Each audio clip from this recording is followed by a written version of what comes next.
Bienvenue dans cette vidéo à destination des élèves de première, toutes sections confondues. Aujourd'hui, nous allons voir, dans le cadre des suites numériques, comment calculer avec la forme par récurrence.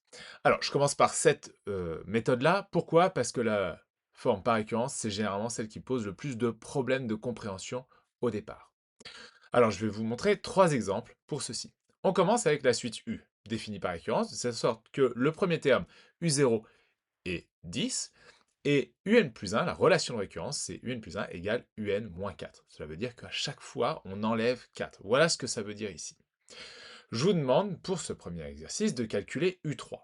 Donc, si j'ai besoin de U3, par récurrence, il faut toujours se rappeler, on a besoin du terme précédent. J'ai donc besoin de U2. Mais pour U2, j'ai besoin de U1. Et pour U1, j'ai besoin de U0. Et ça tombe bien parce que U0, on l'a. Donc, je peux l'écrire U0 vaut 10. U1, on peut écrire cet indice 1 comme 0 plus 1. Pourquoi je l'écris comme ça, ce 0 plus 1? Parce qu'en fait, c'est ce n plus 1. Et ici, le n, on peut dire qu'il vaut 0. C'est pour ça que je peux écrire que c'est égal à U0 moins 4. Je vous laisse faire pause et bien lire et comprendre ce que je viens de dire, parce que pour la suite, c'est essentiel. Ça veut donc dire que je vais prendre le terme d'après, mon U0, il est là, par la suite. U0 comme il vaut 10, eh bien, je fais 10 moins 4. 10 moins 4, cela fait 6. Pour U2, je réutilise la même relation de récurrence. J'ai besoin du terme d'avant, c'est-à-dire U1, auquel je fais moins 4. Ça fait 6 moins 4, cela donne donc 2. Pour U3, je fais U2 moins 4, cela fait 2 moins 4, ce qui donne moins 2. Je conseille vraiment de commencer par écrire de cette manière la relation de récurrence en s'appuyant sur ce qui est donné en énoncé, le UN+1 égale UN-4 ici. À chaque fois, l'écrire non pas sous la forme UN+1 égale UN-4, mais le U que vous cherchez est égal au U d'avant avec la relation. Avec d'autres exemples, qu'est-ce que ça donne? On prend la suite V, définie par récurrence, de sorte que le premier terme, c'est V1, donc il est de rang 1, qui est égal à 2009. Et la relation de récurrence, ici, c'est Vn+1 égale 0,9 Vn. Là, je vais demander, non pas de calculer un terme en particulier, mais de déterminer les trois premiers termes. J'en profite pour attirer votre attention sur le verbe que j'utilise. Je ne demande pas de calculer, je demande de déterminer. Cela veut donc dire qu'il faut faire attention à la lecture. Parce que pour déterminer, vous allez voir, on ne va pas tout calculer. Déterminer les trois premiers termes, mon premier terme, c'est V1, puis ensuite j'ai V2, et après j'ai V3. Pourquoi est-ce que V2 et V3 sont plus petits écrits? Parce qu'en fait, tu vas avoir besoin de plus d'espace pour écrire les calculs, tout simplement.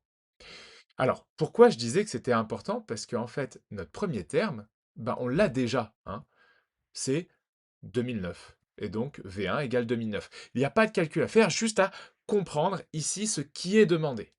Alors, c'est une petite subtilité, mais qui est souvent demandée en exercice, et malheureusement, j'ai des élèves qui, parfois, calculent un terme de trop. Si je demande de déterminer les trois premiers termes, ils vont calculer trois termes en plus de celui qui est déjà donné. C'est pas très grave, mais on perd du temps en faisant ce genre de choses. Alors, V2, c'est celui qui est après V1, c'est V1 plus 1. J'utilise la même logique que tout à l'heure, vous voyez ce petit truc-là, cette petite relation. Ça veut donc dire que je vais faire 0,9 fois V1, le terme d'avant, il est là. J'ai donc 0,9 fois 2009, ce qui fait 1808,1. Je vais, pour calculer V3, utiliser la même logique. J'ai 0,9 fois le terme d'avant, V2, c'est 0,9 fois 1808,1, ce qui nous donne, comme vous le savez tous, 1627,29. Voilà. Donc là, c'était rapide, ce genre de petit calcul. Euh, Faites pause, peut-être refaites-le pour bien comprendre la relation qu'il y a eu entre les différents termes de cette suite. Et peut-être, pourquoi pas, calculez V4 et mettez-le en commentaire.